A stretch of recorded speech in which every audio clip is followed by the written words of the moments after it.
معاشر المسلمين وشمرة المؤمنين رحمكم الله، إن يوم الجمعة سيد الأيام وعيد الفقراء وعيد المساكين، والخطبة فيها مقام ركعتين، فإذا شهد الخطيب على المنبر فلا يتكلمن أحدكم، ومن يتكلم فقد لغى، ومن لغى فلا جمعة له.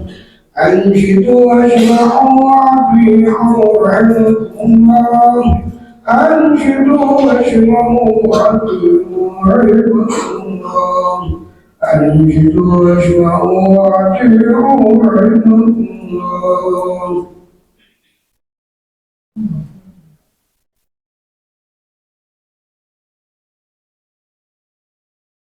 اللهم صل على سيدنا محمد، اللهم صل على سيدنا محمد، اللهم صل على سيدنا محمد وعلى آل سيدنا محمد أجمعين. اللهم قبل الإسلام من المسلمين والمسلمات والمؤمنين والمؤمنات وانصرهم على المعاندين. رب اجعلنا منك بالخير ويا خير الناصرين برحمتك يا أرحم الراحمين. السلام عليكم ورحمة الله وبركاته.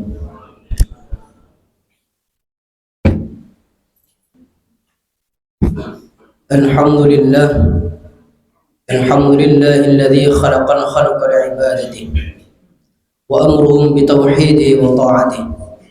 أشهد أن لا إله إلا الله وحده لا شريك له، وأشهد أن سيدنا محمدا عبده ورسوله، أكمل الخلق عبودية الله وأعظمهم طاعة له. اللهم صل وسلم على سيدنا محمد وعلى آله وأصحابه. أما بعد، فيا أيها المسلمون اتقوا الله حق تقاته ولا تموتن إلا وأنتم مسلمون. فقد قال الله تعالى في كتابه الكريم: أعوذ بالله من الشيطان الرجيم. اليوم نختم على أفواههم وتكلمنا أيديهم وتشهد أرجلهم بما كانوا يكسبون.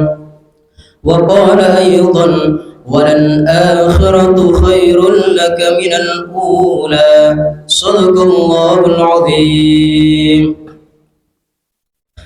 Hadirin jemaah salat Jumat rahimakumullah, puji dan syukur bersama-sama kita panjatkan kepada Allah Subhanahu wa taala yang telah memberikan nikmat sehingga sampai saat ini kita memiliki kesempatan untuk beribadah salat Jumat di siang hari ini.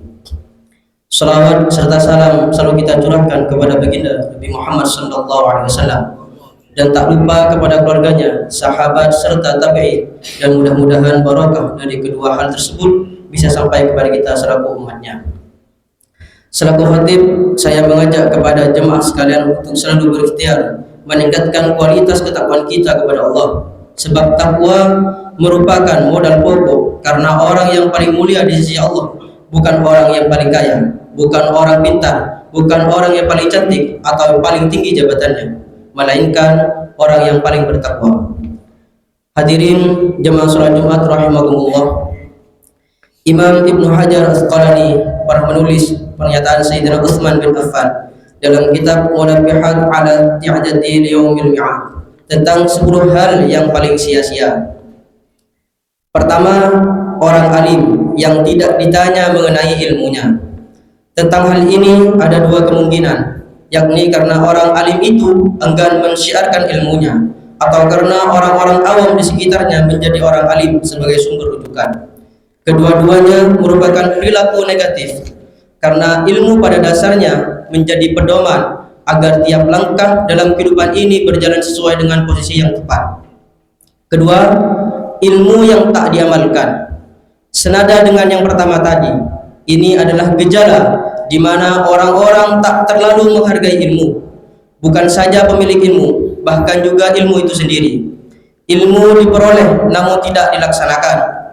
Fenomena ini sangat sering kita temui dalam kehidupan sehari-hari. Betapa banyak pejabat pintar yang korupsi, dan betapa banyak orang yang mengerti hukum yang terjerat kasus hukum. Semua ini dikarenakan ilmu yang ada dalam diri mereka sia-sia belaka, tak memberi kemanfaatan bagi kebaikan hidup mereka. Yang ketiga, pendapat yang benar namun ditolak. Islam sangat menganjurkan para pemeluknya untuk bermusyawarah. Ajaran ini didorong oleh ajakan agar manusia terbuka dengan pendapat orang lain. Ketika pendapat itu benar, maka harus diakui benar. Kebenaran itu tidak ada kaitannya dengan siapa yang mengatakannya. Karena menjadi salah bila kita menolak pendapat yang benar hanya karena mengemukakannya adalah orang yang kita benci. Kebencian adalah dua hal yang berbeda dan harus dipisahkan. Keempat, senjata tidak digunakan. Senjata dalam pengertian hari ini bisa dianalogikan sebagai kekuasaan. Ketika kita memiliki kewenangan untuk menekankan misalnya jabatan politik atau posisi strategis lainnya dan tidak dimanfaatkan untuk kebaikan, maka kewenangan itu akan sia-sia. Senjata adalah simbol kekuatan dan sungguh sayang sekali orang yang tak mampu memanfaatkan kekuatan tersebut dengan baik. Hadirin jemaah salat Jumat rahimakumullah. Hal sia-sia yang kelima adalah masjid kosong dari orang sholat.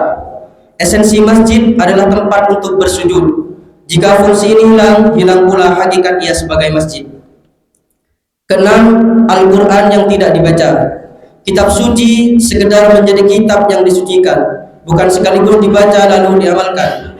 Padahal membaca Al-Quran, meski si pembaca tidak mengerti artinya, bernilai pahala.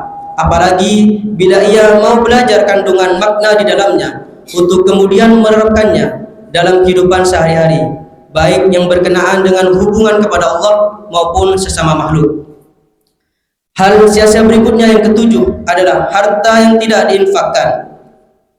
Sayyidina Utsman secara tersirat hendak mengingatkan bahwa harta yang digunakan untuk keperluan sehari-hari lantas lepas dari status sia-sia.